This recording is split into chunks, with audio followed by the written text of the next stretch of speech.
Aujourd'hui, je suis en présence de M. Jean-Marie Agabi, qui est directeur du Centre communautaire Sainte-Catherine d'Alexandrie. Bienvenue. Merci beaucoup de m'accueillir. Ça me fait plaisir. Dites-moi, le Centre communautaire Sainte-Catherine d'Alexandrie a 50 ans. Cette année, oui. Qu'est-ce que c'est que le Centre communautaire Sainte-Catherine d'Alexandrie? Alors, essentiellement, c'est un milieu de vie qui date depuis 50 ans, comme vous avez dit tantôt, mais initialement, c'était initié par Monseigneur Bluchézy en 1912, quand il a créé la paroisse Sainte-Catherine d'Alexandrie. Donc, comme tout le reste, toutes les autres organisations à but non lucratif, c'était l'Église à l'époque qui gérait l'ensemble des événements, là, que ce soit les loisirs, les hôpitaux ou les écoles.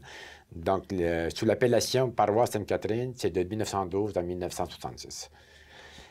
Les bénévoles de l'époque, en 1966, ont réactivé la charte. Ils ont changé de dénomination sociale pour Centre communautaire de loisirs au lieu de paroisse Sainte-Catherine pour se dissocier du volet religieux. Alors, c'est des bénévoles qui gèrent ça maintenant depuis 50 ans, avec cette vocation-là, de rendre ce milieu-là accessible à tous. On reçoit des clientèles que j'appelle les clientèles Tintin, si vous voulez, là, de 6 ans à 77 ans et plus. Donc, chaque catégorie d'âge a sa propre programmation. Si on commence par les enfants, évidemment, pendant l'année scolaire, il y a les activités parascolaires après l'école, où on va chercher les enfants à l'école. Garneau et Marguerite Bourgeois, on les amène ensemble, ils prennent une collation, ils font leurs devoirs, puis après, ils font des activités de loisirs jusqu'à 18 heures. Ça, c'est pendant l'année scolaire. Parallèlement à ça, durant la relâche scolaire de mars, février ou mars, on les accueille pour un camp de jour hivernal pour donner du répit aux parents. Et évidemment, l'été, c'est les camps de jour, comme tous les camps de jour de la ville de Montréal. On reçoit une soixantaine d'enfants qui sont là pendant 8 semaines. Ça, c'est le volet pour les 6-12 ans. Concernant les aînés et les adultes, il y a une panoplie d'activités qui est offerte sur une base annuelle. Alors, si on parle des aînés, ça peut être du tai chi, du yoga, de danse en ligne, de la peinture, etc. Donc, il y a des activités à vocation récréative, sportive, culturelle et sociale. Et c'est la même chose pour les adultes. Alors, toutes ces activités-là de jour, étant donné que c'est une clientèle démunie financièrement, c'est tout géré par des bénévoles. Ce qui nous permet de faire une tarification très accessible qui varie entre 10 ou 25, 30 $ pour la session. Ça, c'est grâce à l'implication bénévole, ce qui est un atout important pour le centre, parce que sans bénévolat, on ne peut pas offrir un nombre de services, parce que si on avait engagé des profs, il faudrait augmenter les coûts des activités. Ça, tu veux le volet de jour. Concernant les activités de soir, évidemment, les activités lucratives le soir pour les clientèles qui ont les moyens, exemple des cours de langue, d'informatique, etc. Ça nécessite des professeurs qualifiés qu'on engage. Et donc, il y a une tarification adaptée pour être en mesure de soutenir les coûts générés pour payer les profs. Alors que dans le jour, c'est gratuit. Ou, quand je dis gratuit, c'est très accessible, de 10 à 25, 30, 40 $, là, ce qui permet d'offrir le service de la même qualité que le soir. Oui. J'ai cru voir qu'il y avait aussi des cours de langue. Oui.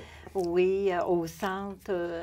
Qu'est-ce que c'est au juste? Alors, dans la journée, il y a des ateliers de langue. Oui. Parce que c'est accessible pour la clientèle que j'ai nommée tantôt. Donc, c'est des cours de langue de français, d'anglais, d'espagnol, de mandarin, d'arabe. Dépendamment du nombre de personnes qui veulent faire la demande, on trouve des bénévoles attitrés à chacune des formations. Et on retrouve l'équivalent le soir pour des gens qui veulent apprendre des langues, les mêmes langues que j'ai nommées tantôt, plus des cours d'informatique, WordPress, Internet, Windows, Office, etc. Là. Donc, c'est des profs qui en engagent pour donner des cours à ces gens-là. Alors, essentiellement, le soir, c'est soit pour le travail, un perfectionnement, soit pour des voyages, s'ils vont à l'étranger, soit parce qu'ils ont une conjointe d'une communauté culturelle, donc ils veulent comprendre ce qu'il dit autour d'une table. Ça améliore les relations aussi. Là. Fait que c'est les mêmes cours, mais à des clientèles différentes. À des clientèles différentes. Dépendamment des besoins. Fait que ça fonctionne finalement 7 jours sur 7 ou... On est ouvert du lundi au samedi matin. Du lundi au samedi? Au samedi, de 9h à midi, on est ouvert. Okay. Parce que le samedi matin, il y a des activités, des cours de formation aussi. OK, qui sont offerts. Oui. Puis, pour les gens qui participent, parce qu'ils doivent payer une carte de membre. Oui, évidemment, la carte de membre, c'est de 10 $ par année. Oui. Donc, on essaie c'est imposé à tout le monde. Là. Et comme 10 $ par année, c'est pour une personne, mais ça peut être aussi pour une famille. Donc, une famille qui envoie leurs enfants au camp de jour, à toutes les activités que j'ai nommées tantôt, c'est le même 10 $ pour l'année au complet. Okay? Ça nous permet de financer l'Assemblée générale annuelle, de publier les rapports annuels, etc. Là, ça couvre ça. Maintenant, pour ce qui est des autres coûts, comme j'ai dit tantôt, les activités de jour sont très accessibles, moyennant des prix très réduits, alors que le soir, c'est différent. Puis l'autre façon de générer des revenus pour le centre, parce que même si on est financé par le fédéral, le provincial et le municipal, on a aussi fait des locations de salles.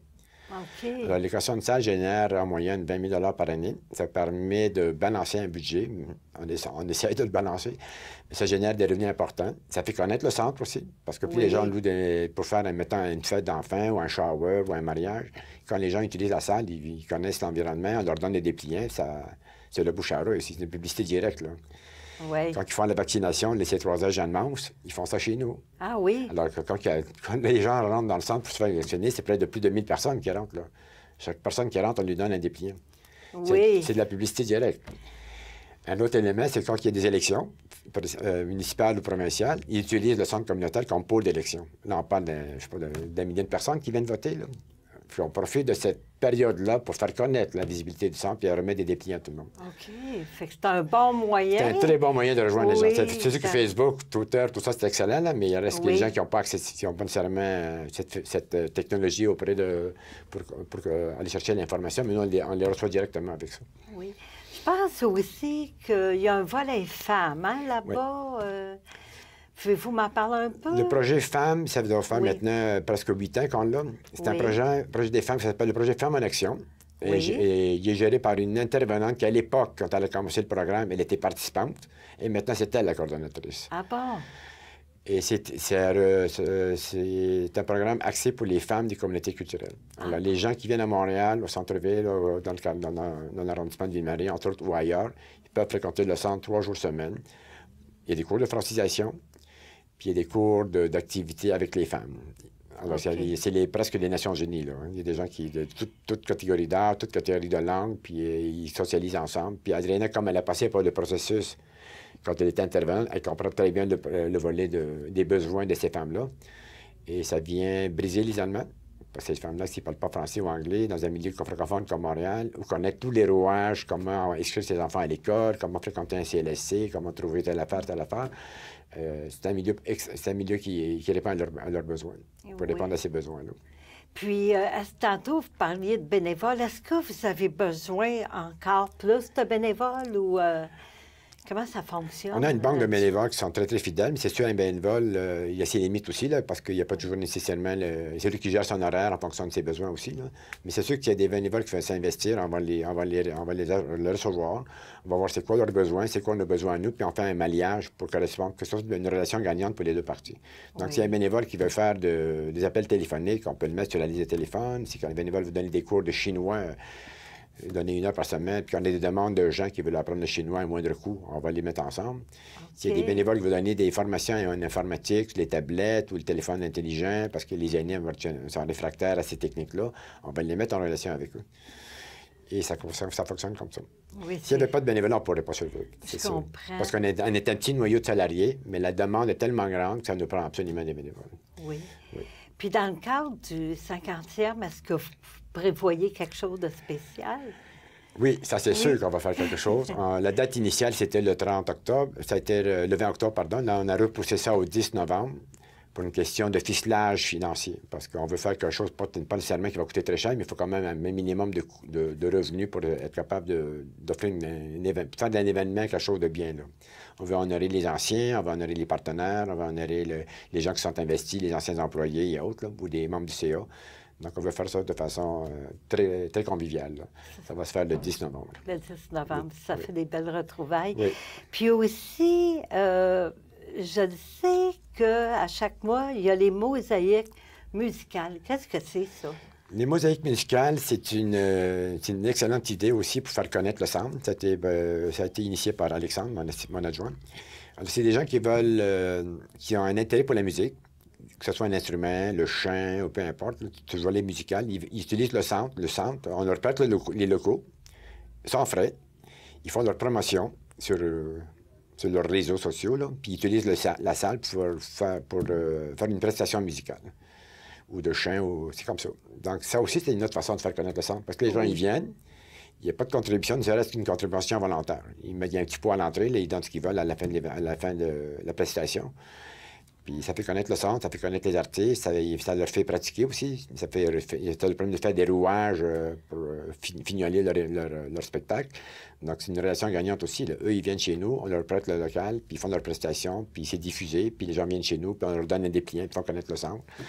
C'est comme ça que ça fonctionne. C'est un très bon moyen. Oui, en c'est un tout bon cas. moyen. Oui. Eux, ça leur fait plaisir, puis nous aussi. Oui.